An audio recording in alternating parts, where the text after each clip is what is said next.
Hi, my name is Mark Arnold and I am founder and president of On the Mark Strategies. And I want to talk to you today about avoiding strategic planning traps.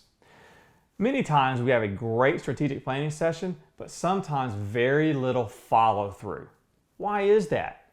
Because we hit a trap.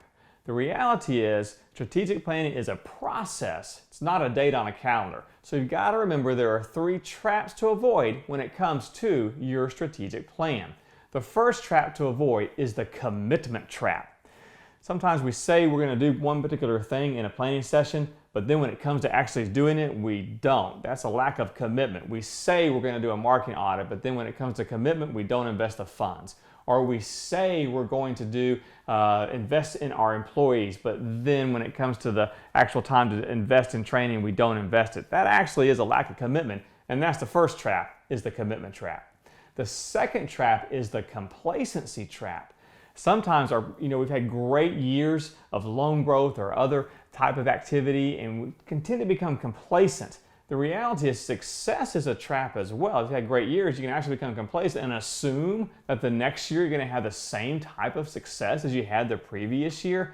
That can be a complacency trap you've got to avoid. The third trap to avoid when it comes to your strategic planning process is the charge trap. Sometimes in our sessions, we set so many objectives and so many goals, we just rush right out and try and accomplish them. We're charging. We're like that gazelle that's running through the desert and never sees the tree, and smack, they hit it right there. That's the reality. Sometimes we're trying to do too much and we hit the charge trap. The reality is strategy is sometimes not about what you're going to do, but about what you're not going to do. And so you have to make sure you avoid the charge trap and aren't trying to do too much.